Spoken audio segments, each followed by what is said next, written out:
திருடாதே படம் நம்ம படத்தில் 61ல் அவங்க சம்பளம் எவ்வளோ தெரியுமா? 5000 ருபீஸ். அப்போ என்ன சொன்னாங்க என்கிட்ட, அந்த 5000 ருபீஸ் எனக்கு கொடுக்கும் பொழுது நான் வந்து அடையாறில் காந்தி நகரில் ஒரு வீடு வாடகைக்கு எடுத்து எங்கள் வீட்டுக்கு வேண்டிய தட்டுமுட்டு சாமான்கள் நான் வந்து அந்த பணத்தில் நான் வாங்கி நான் ஆரம்பித்தேன்னு சொன்னாங்க. அதுக்கப்புறம் அவங்க தோட்டம்லாம் இருக்கு அவங்களுக்கு மெட்ராஸில், இங்கே தாம்பரமோ பல்லவரமோ ஏதோ ஒரு பக்கத்தில் இருக்கும். அதில் மாங்காய் தேங்காயெல்லாம் வந்து அனுப்பிச்சி விடுவாங்க, வருடாந்திரம் அனுப்பிச்சி விடுவாங்க. அப்புறம் வந்து நம்ம குடும்பத்து மேலே ரொம்ப மரியாதையான, ஏன்னா அவங்க வந்து இங்கே முதல்ல திருடாதே ஆரம்பித்து சக்ஸஸ் ஆச்சு.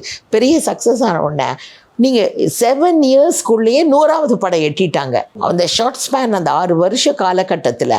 அப்போது ஆரம்பித்த உடனே என்னுடைய மாமனார் ஏஎல்எஸ் கிட்ட வந்து கேட்குறாங்க, இங்கே பாருங்கள் ரொம்ப ராசி, நான் முதல்ல இங்கே தான் ஒப்பந்தத்தில் உங்கள் முன்னால் கையெழுத்து போட்டேன் கதாநாயகன், உங்ககிட்ட நான் அட்வான்ஸ் வாங்குகிறேன், 100வது படம் உங்கள் பேனரில் தான் நான் நடிக்கணும்னு உடனே மாமா வந்து பெண் என்றால் பெண் அப்படின்ற ஒரு படம், ஆரூர் தாஸ் திரைக்கதை டைரக்ஷன், விஜயகுமாரி இவங்களோட பெண் என்றால் படம் 100வது படமும் அதில் நடித்தாங்க. ஏன்னா அவங்க சென்டிமெண்ட்டாக அதை விரும்பினாங்க.